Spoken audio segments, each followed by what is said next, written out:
I lay in that hospital bed, machines humming around me, breath shallow but steady, when I heard the words that cut deeper than any illness ever could. Through the thin curtain, I heard my own son whisper, his voice low but clear, "Once Dad's gone, we'll split everything." And then, as if to twist the knife further, his wife laughed softly and said, "He won't last the week. We should start making plans." I was still alive, still breathing, still listening, and in that moment, it wasn't sickness that made my hands shake. It was betrayal. Thank you for watching and for being here with me. It means more than you know. Before I go on with my story, I would love for you to tell me in the comments where you are watching from. Because every time I sit down to share these moments from my life, it feels like I am not alone.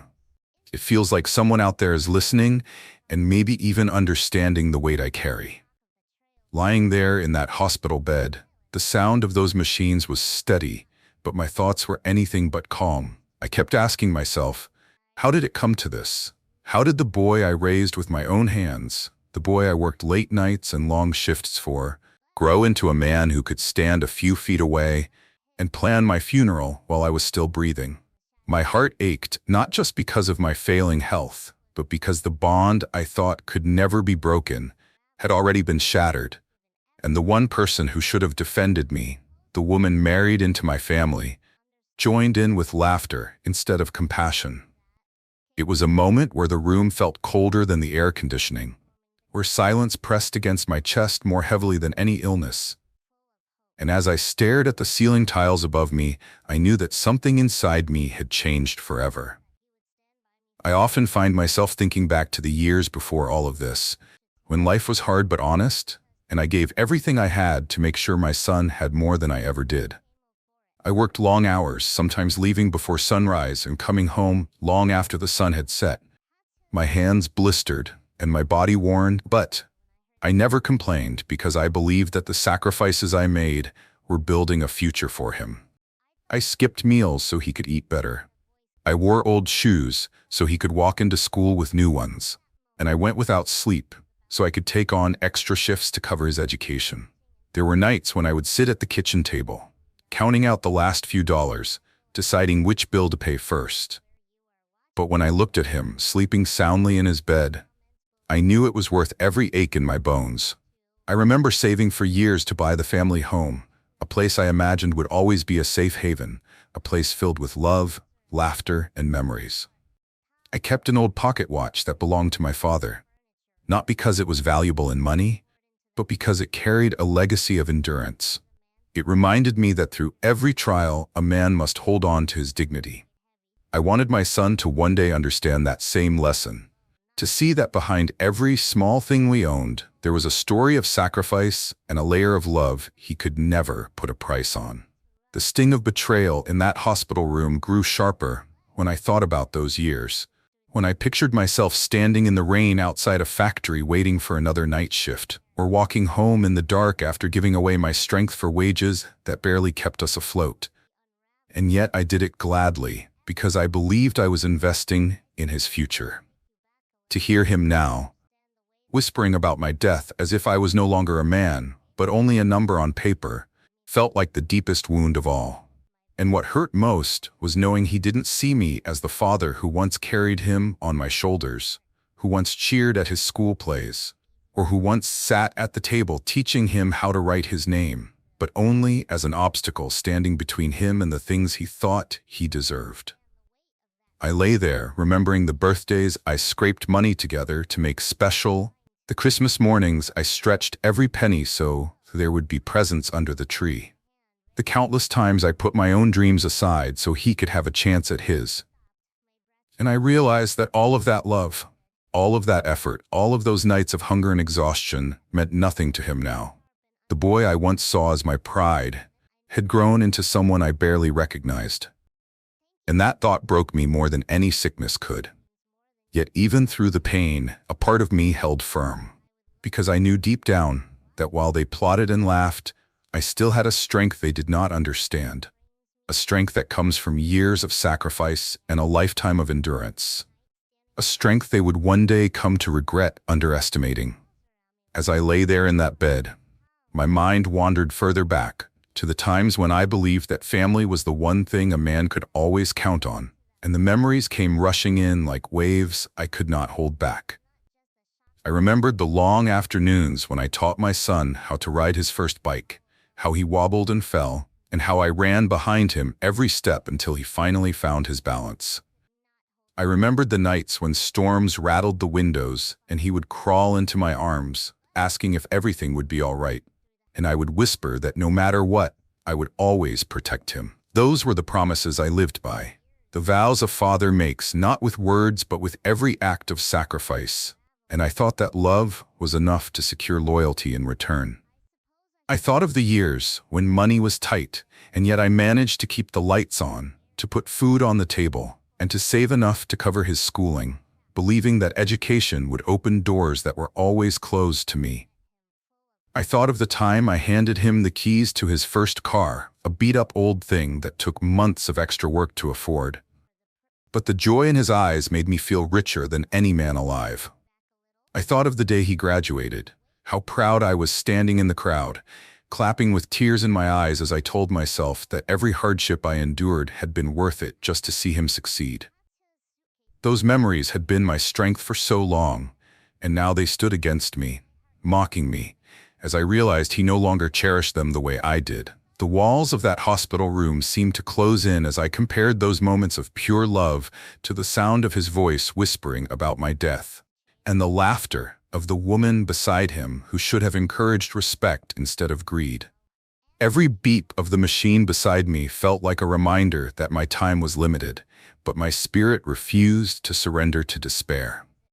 I understood then that I had been blind, that I had given so much without ever demanding the one thing that mattered most, which was respect.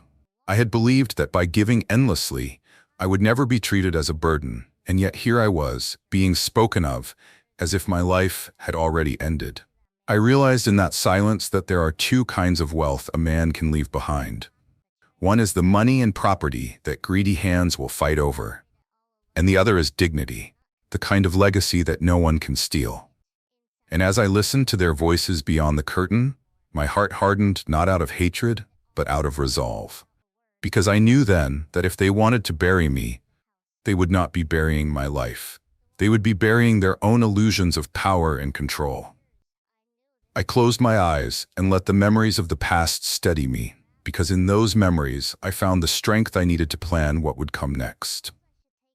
In the days that followed, I began to notice the small ways their true intentions revealed themselves, and each one cut deeper than the last. My son would come into the room, stand by my bed, and instead of asking how I was feeling, his eyes would drift to the folder of documents on the table, or to the drawers where I kept important papers. His wife would sit by the window, scrolling on her phone, whispering to him about expenses, about selling the house, about how they needed to be ready once things were settled. They thought I didn't hear. They thought the weakness in my body meant weakness in my mind. But I caught every word, and I tucked it away in silence. One evening, when they believed I was sleeping, I heard her say with a cruel laugh, "We shouldn't waste time waiting. He's already halfway gone." My heart clenched, not from the illness, but from the realization that the woman I once welcomed into my home as family saw me only as a barrier in her path. My son gave a nervous chuckle, but he didn't defend me. He didn't tell her to stop. He just let her words hang there like smoke filling the room. That silence from him hurt worse than her laughter, because in that silence I understood his loyalty had shifted, and I was no longer the man he looked up to, but the man he wanted out of the way. I remembered biting my tongue during a family dinner weeks earlier when he joked about how I should start labeling my belongings before it's too late. I forced a smile then, but in my heart I carried the sting of his words. Now, in that hospital bed, those moments came back with a sharper edge, proof that this betrayal hadn't started that night behind the curtain, but had been building slowly like a shadow creeping across the walls of my life. I stayed silent, though every part of me wanted to shout, because I knew silence was my greatest weapon, and I would use it until the time was right. It is a strange thing, to be treated as if you are already gone while you can still hear, still think, still remember. I felt like a ghost in my own life, sitting there unseen, But ghosts see everything, and I was watching them reveal who they truly were. The pain was unbearable, but alongside it grew a quiet fire, the kind of fire that doesn't rage with noise but burns steady and strong, waiting for its moment to show its power. I held on to that fire, because I knew that one day soon, they would feel it. As the days passed, the tension around me grew heavier, and every visit from them carried a new weight. A new reminder that I was no longer seen as a father to be cherished, but as a dying man to be calculated. They brought papers disguised as hospital forms, slipping them onto my bedside table with gentle voices that tried to sound caring, yet behind every word I could hear the urgency of their greed.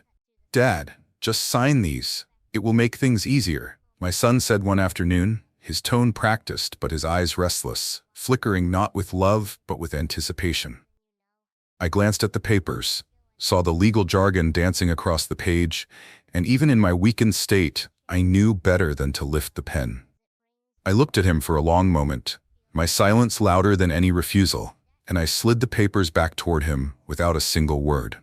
His wife sighed loudly from the chair, the kind of sigh that carried impatience and contempt, as if my refusal to cooperate was an inconvenience to her plans. They thought my silence meant surrender, but inside my mind I was building walls, strengthening the fire that was growing stronger each day. I lay there quietly, letting them believe I was too weak to fight back, when in truth every insult, every whisper, every false smile was being recorded in the chambers of my heart. I had learned through life that patience was sometimes the most dangerous form of power, because those who mistake silence for weakness never see the storm until it arrives. One night, after they left, I turned my face toward the dim light of the hospital monitor and thought about the irony of it all. I had given my life to build a home, to provide safety, to leave behind something solid for my son, and now those very things had become the reason they wished me gone. My hands trembled, not from sickness but from the anger I tried to keep buried, the anger of a man betrayed by his own blood. Yet with that anger came clarity, and I realized that my response could not be noise or rage. It had to be measured, deliberate, and final. The next morning, when the nurse adjusted the tubes at my bedside, I asked for the hospital phone. My voice was weak but steady as I dialed a number I knew by heart, the number of the lawyer I trusted more than anyone else. When he answered, I didn't waste time with pleasantries. I said, "It's time. Bring the papers." That was all I needed to say, and with those words, the fire inside me turned into a plan. I placed the receiver back down and closed my eyes, and when my son and his wife walked in later that day, smiling as though they were my caretakers, I matched their smiles with my own. They never knew that beneath that smile, the storm they feared most had already begun. That night, I barely slept, not because of the illness, but because of the thoughts that pressed against my chest like a weight I could not shake. And as I listened to the distant footsteps in the hallway and the hum of the machines beside me, I realized that silence was no longer just my shield. It had become my weapon. I began noticing more details, the quick exchange of glances between my son and his wife when they thought I wasn't looking, the way they leaned close to each other and lowered their voices, the sudden hush whenever I shifted in my bed.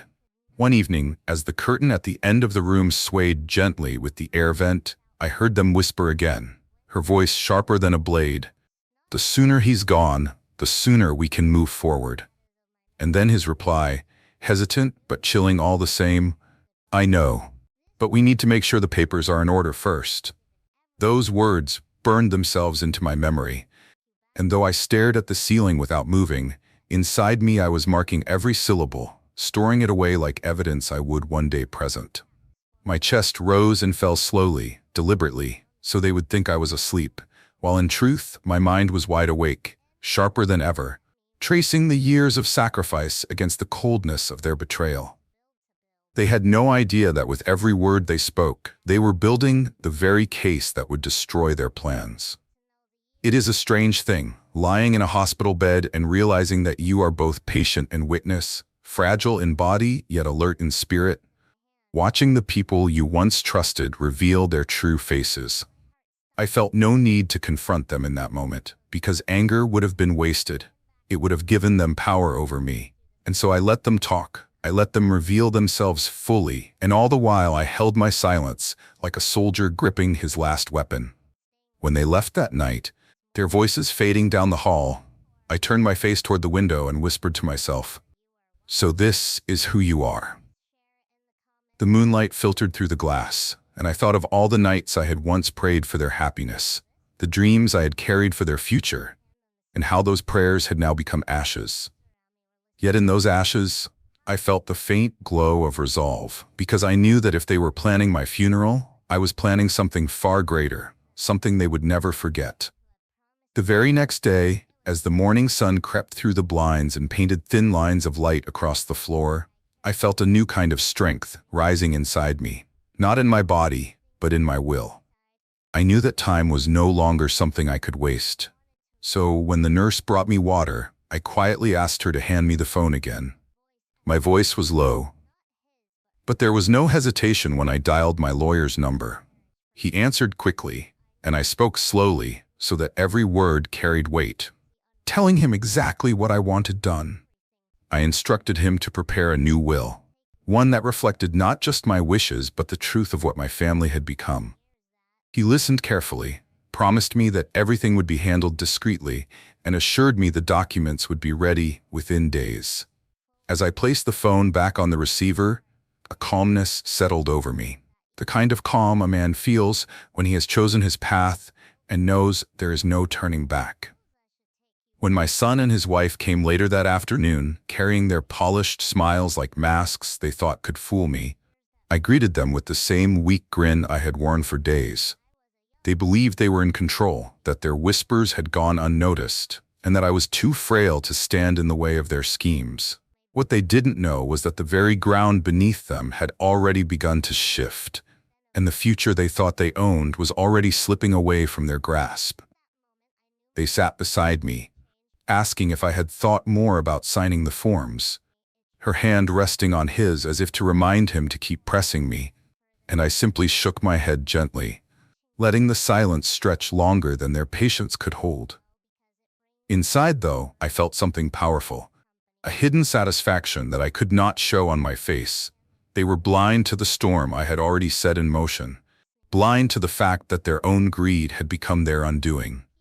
As they spoke of arrangements and what comes next, I nodded as if I agreed, but my thoughts were elsewhere, fixed on the image of my lawyer, drafting the words that would strip them of everything they believed was theirs.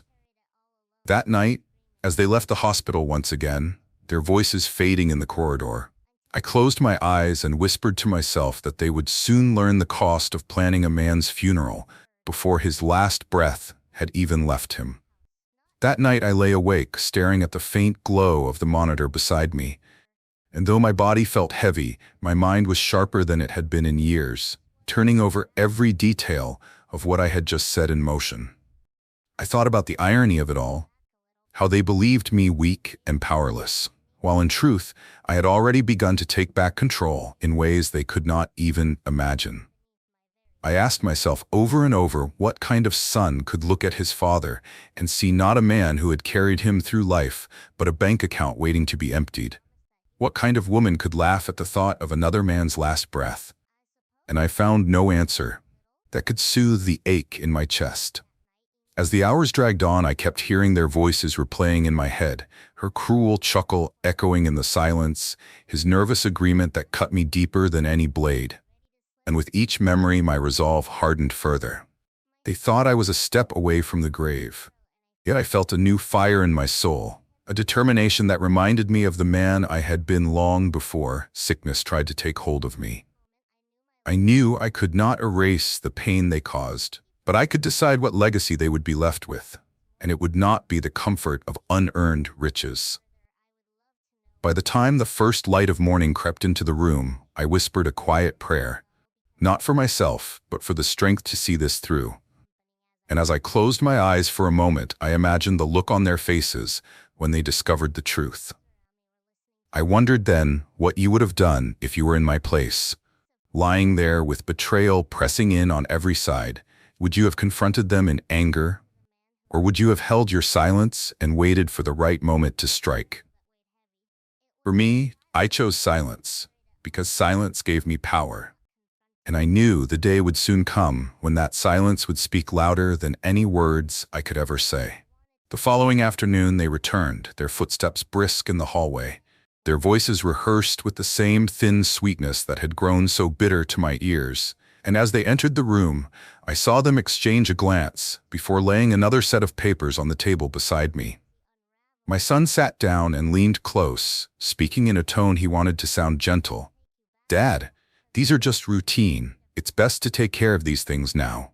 His wife added quickly, her eyes sharp though her smile stayed fixed. "It will make everything easier for everyone. You don't want to leave a mess behind." I studied their faces, their eyes that avoided meeting mine directly, and I felt the weight of years between us pressing down on that moment.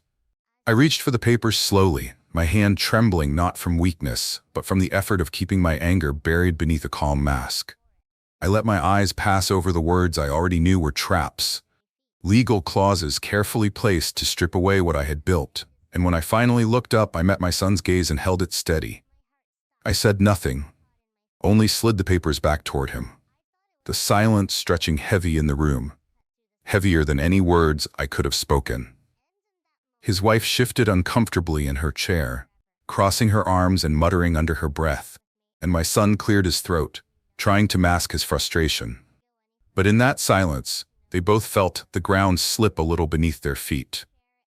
I remained still, my breathing slow, my eyes calm, and though they mistook my silence for stubbornness, inside I felt a deep certainty that every second of patience was cutting deeper than any outburst could have. They did not know that the will they tried so desperately to secure had already been rewritten, that every plan they whispered about was already crumbling unseen. And as I watched them gather their things and leave the room with forced smiles, I felt the quiet satisfaction of a man who knew he had turned the tide without lifting more than a pen. My body was weak, but my silence had become unbreakable, and that silence was already shaping the justice that waited for them. Days later, when I was finally strong enough to leave that hospital room behind, I returned to the house I had built with my own two hands. The place I thought would always be my sanctuary. And as I walked slowly through the familiar halls, every photograph on the walls seemed to watch me, reminding me of years when love had been enough to fill these rooms. My son and his wife arrived not long after, carrying that same energy of impatience, eager to push forward with the plans they believed were already falling into place. They spoke quickly about arrangements, about responsibilities, and about how it was time to get things in order. Their words carefully chosen, but their intentions clear. I listened quietly, letting them believe that I was still the fragile man they left behind in the hospital. But inside I carried a strength they could not see, and I was ready to let a hint of it slip through. I remember sitting at the table, my hand resting on the old pocket watch my father once gave me, and I glanced at it before I spoke, my voice calm but edged with meaning. "It's a strange thing," I said softly. "The things you hear when you're meant to be asleep, the things people think go unnoticed." My son froze for just a second, his eyes flickering toward his wife before quickly lowering them back to the table, and she shifted in her chair, her fingers drumming nervously against the armrest. I didn't accuse, I didn't raise my voice. I simply let the weight of my words hang in the room, and in that silence, they both understood that perhaps more had been heard than they realized. Their smiles faltered, their confidence cracked, and for the first time I saw a trace of unease creep into their faces. I leaned back slowly, saying nothing more, letting the silence deepen until it became almost unbearable. They tried to recover, laughing lightly, changing the subject, but the moment had already settled between us like a shadow that could not be pushed aside. I knew then that the time for the truth was drawing near, that the first stone had been laid, and soon the house of lies they had built would collapse under its own weight. The day finally came when I decided it was time to let the storm break, and I chose a moment they least expected. When they had gathered at the house with confident smiles, believing they were one step closer to taking everything I had worked for. My lawyer arrived quietly, carrying a folder tucked under his arm, and when he stepped into the room, their expressions shifted, first to confusion and then to unease. I invited them all to sit, my voice calm, almost gentle, and I could see in their eyes that they thought this was the meeting where I would finally give in. My son leaned forward, expectant, his wife perched at his side with that polished smile that had hidden her cruelty for so long, and for a brief moment I let them bask in their illusion. Then I nodded to my lawyer, and he laid the papers on the table with deliberate care. I looked directly at them and said, "You planned my funeral while I was still breathing, and you thought I would leave this world blind to your greed. But you were wrong." Their faces drained of color as I explained that every word I overheard had guided me, that the silence they mistook for weakness had been the silence of preparation, and that the will they sought so desperately was no longer theirs to claim. The lawyer opened the folder and read the clauses aloud, each one cutting through the room like a blade, and with every sentence I watched their composure crumble. My son's hands clenched into fists, his wife's smile cracked until it was nothing more than a trembling mask, and the silence that followed was heavier than anything I had ever felt before. I didn't shout, I didn't curse, I simply spoke with the calm strength of a man who had endured betrayal and chosen to answer it with truth. "Since you buried me before my time," I said, "it is only fair that what you hope to inherit is already gone. What I built with sacrifice will not be placed in the hands of those who laughed at my breath. It will go to those who understand its worth." Their voices stumbled with protests, excuses tumbling out as they tried to disguise their guilt, but it was too late. The truth stood between us now, solid and immovable, and for the first time they were forced to see me not as a dying man, but as the father they had underestimated, the man whose silence had been far stronger than their schemes. The room was silent after the lawyer finished, a silence so heavy it seemed to press against the walls, and I could see the shock carved into their faces, the disbelief that their plans had been destroyed in a single stroke. My son's voice cracked as he tried to argue, but the words tangled in his throat, and his wife's hands trembled as she searched for something to say. Yet nothing came. I sat there watching them, not with anger but with a calm that only truth can give, because in that moment, justice was already served. They had built their future on greed, and now they were forced to watch it crumble before their eyes. I thought of all the years I had given, all the sacrifices I had made, and I felt no regret, because I knew that what I had left behind would never belong to those who treated me like a burden before my last breath.